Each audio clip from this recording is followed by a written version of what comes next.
I promise you I have every light in my house on, and I'm recording this intentionally during the day because ever since I saw this movie, I can't unsee it. I feel like every corner will have some heifer with a vase cha-cha-chine in my house. I can't do it.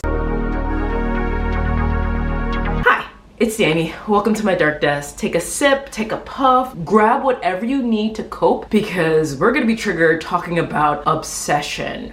Now, I saw this movie blind. I did not take notes. I just heard it was good. I heard it was by some YouTube creators. I learned at the last second it was horror, but it was too late. Boo, already bought the tickets. We had to go. So I'm not gonna do a play-by-play because I have it memorized, but I don't have every detail memorized. So I'm just gonna talk about like general things that stood out to me because I can't stop thinking about it. Literally, I am haunted by Freaky Nikki. I am haunted by Bear. I'm haunted by the toxic friend group. And I'm haunted by bad memories of my 20s. If this ain't your 20s, I don't know what it is, man. Everybody likes everybody is horrible. The summary: boy has a crush on a girl. He doesn't have the balls to say it. And in an act of desperation, frustration, whatever, he breaks some kind of willow stick, which is kind of akin to a monkey's paw, and wishes that she'd love him more than anything, and then chaos ensues. Now, what's troubling me, which makes me want to talk about this, is it was hella triggering because people are saying or don't understand why Bear is a bad person. Bear is a bad person because, first off, old boy was sick from jump. Nobody's talking about the neglect that existed in his house. Yeah, we talked about his cat. RIP for the baby. Bear goes home and finds that his cat, ooh-la-la, found some perks, some ox, whatever, ate the pills and passed away. And now when he's scrubbing the floor and throwing his cat in the garbage, which, what the f? I noticed his house was filthy as hell. And also, cats don't have thumbs. How did the cat open the bottle if the bottle was tucked away? The pill bottle had Barbara's name on it, and we find out the house was inherited when his grandma passed, so that's his grandma's medication. So you're telling me you didn't clean the house at all? You didn't purge the things that grandma left behind? You're just living in filth? Even after he cleans the cat's like remains and like scrub the floor, he is scrolling through Nikki's IG, just fucking stalking her like, bruh, clean your life. Already he is obsessed because that's all he can think about. He's sitting in a diner practicing how to talk to this girl and how to say these things to his quote unquote best friend, but yet and still he neglected his home so much that his cat ate these pills. Now, I was already irritated by him at that point. I'm like, now I have medication, I have supplements everywhere, but them locked up. These cats with their lack of thumbs are not opening a blessed thing. They get to trivia. Nikki calls him while he's, stalking, internet stalking, and she's just like, we need you, and I have something to tell you, and she's gonna quit. She wants to leave the job, she wants something new. So he goes to trivia, still neglecting his home, himself, his well-being, because he's grieving. His cat just passed away. And he's at trivia trying to tell old girl about his feelings, like that will change the fact that his life is neglected, this cat just died, like he's ignoring his well-being. And that's one thing people are neglected. He has not taken the time nor the care to take care of himself. He is focusing on external validation, having this beautiful girl, she's gorgeous, being in love with him as opposed to taking care of himself and righting himself. That's the cause, the real cause. And I guess this is why I'm triggered, is if you're not taking care of yourself and you're seeking out external validation, you're gonna fool around and mess up people's lives. He gets an opportunity to drive her home. He was thinking about buying her a necklace because while they were on the phone, she lost her necklace or whatever. So he goes into like a woo-woo shop and sees this willow wish thing. The staff at the shop, they're hilarious. Buddy, your vibe. You can't come in here with this vibe. And Barrett at that point is covered in blood. He drives her home and she's opening up to him. She says she's writing a love story, and he's like, oh, it's a romance. She's like, no, a love story. And that is this movie. When he takes her home and she walks away, she actually confronts him like, yo, do you like me? And he's just like, no, we're friends. And then he gets frustrated. He breaks the wishing stick that he bought to give to her. He neglected to give her that. I wish she'd love me more than anybody in the world. Old girl does a spinny rooski. And you could see throughout the entire duration of the rest of the film, the real Nikki, and I'm gonna call her Nikki, is resisting Freaky Nikki, who took over her body. The wish causes like some weird possession where she's going oscillating back and forth, even in that moment where she comes back to the car and says, oh, my dad's dying of cancer. P.S. her dad's not dying of cancer. Let me stay at your house. Do you want to come over? Do you want to come in? He's just like, no. But somehow she goes over to his house.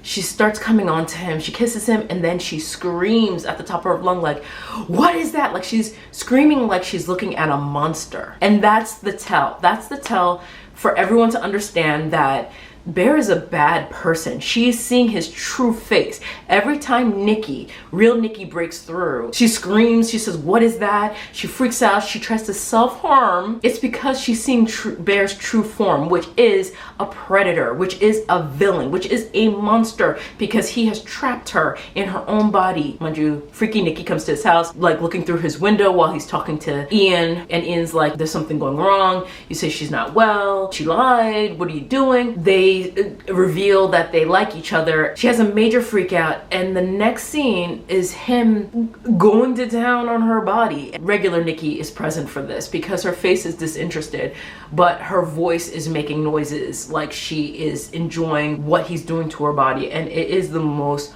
horrifying thing you've ever seen. Like, you're literally seeing somebody trapped in a box of somebody else's wants and needs. He doesn't care about who she is. Yeah, he says, oh, stop acting weird, stop acting weird. She gets so scary, and the scariest part is when she's watching her, because he wakes up in the middle of the night after he assaulted her, and we see what he sees, which is just like shadows, because it's nighttime. Oh no, old girl is in the corner, which is why all my lights are on.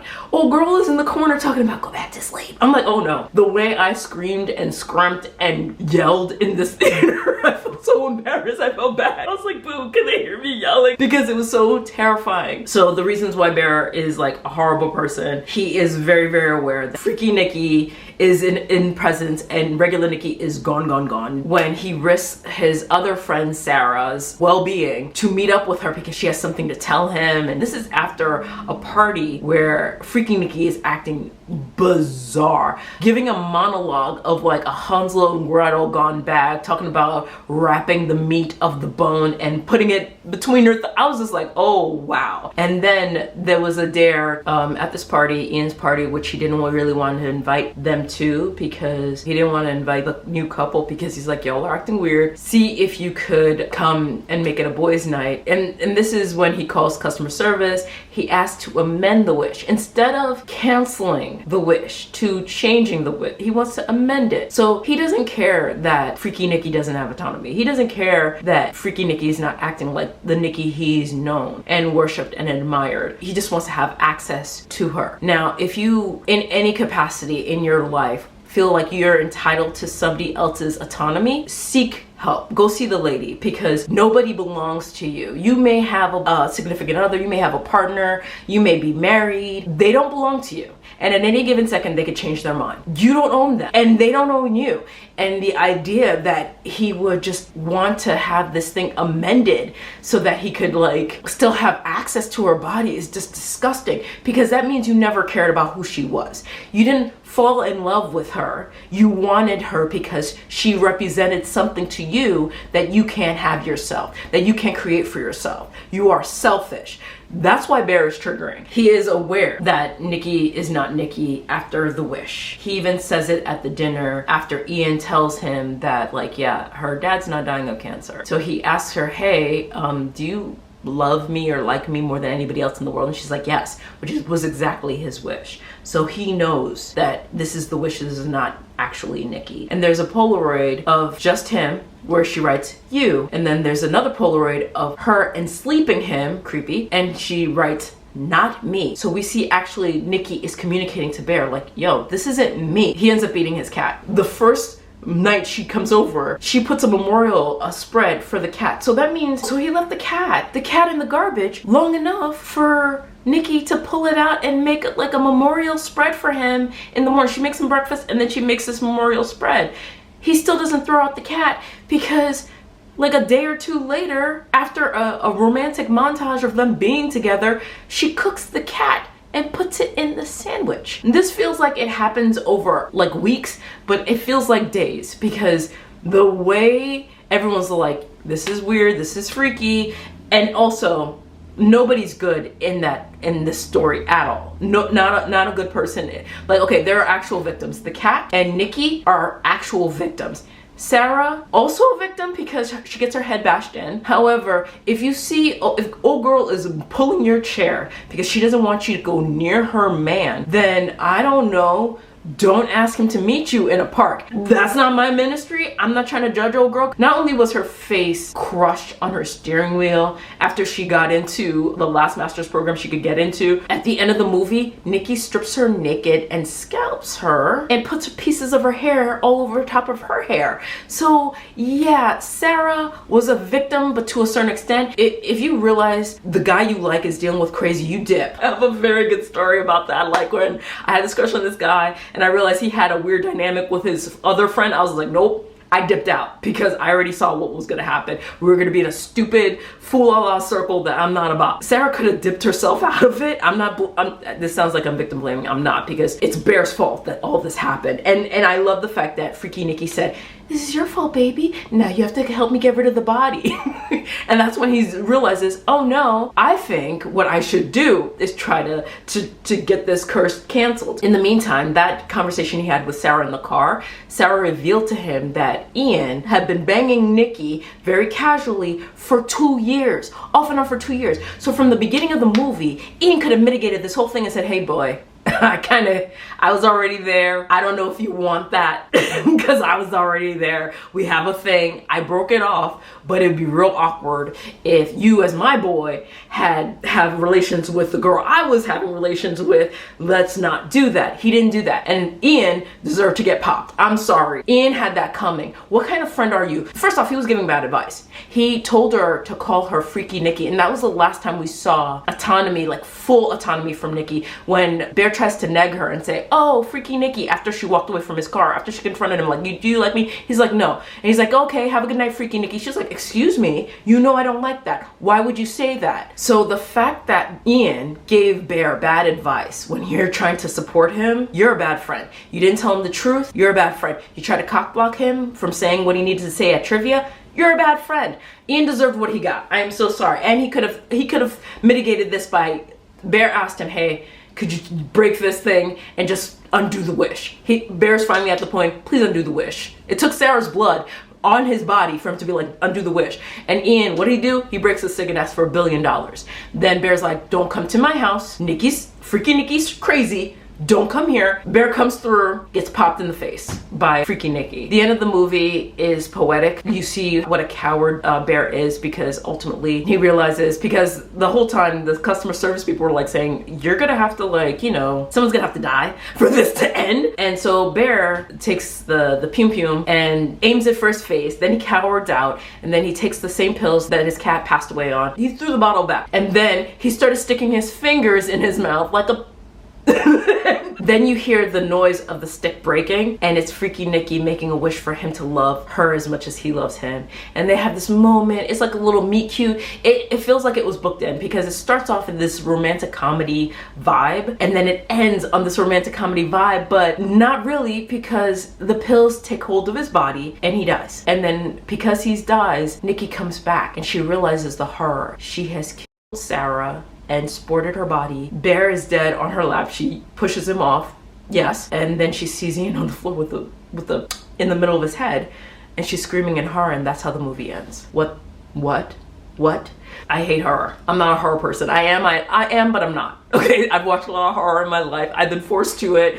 I didn't exactly know what this movie was, but my God, what the implication, and I am still it's been like almost a week, and I keep thinking about this movie. Like, it is in my mind because it's such a good representation of love not being love. People want to throw love around like confetti, when the truth of the matter is, are you seeing the person? And because he idealized Nikki and he didn't really appreciate her for who she truly is, an independent free thinker who is a creative, will stand up for herself, who's compassionate. She gave money to an unhoused individual. Like, she's thoughtful and mindful and playful and just had dreams and aspirations. He didn't give a damn about any of that. He just wanted to possess her. And that is obsession. And that is my review. Thank you so much for watching. Please be sure to like, comment, subscribe, hype, do as you deem fit. Remember to keep your sippy, puffy, however you cope close by, because life is hard. And I'll be sure to catch you on the flips. Bye. What he does is like he reaches out his paw like, hey human, I see your hand is free. You could be petting me. You could be petting me right now. Human, pet me. Yo, pet me. And then he'll put out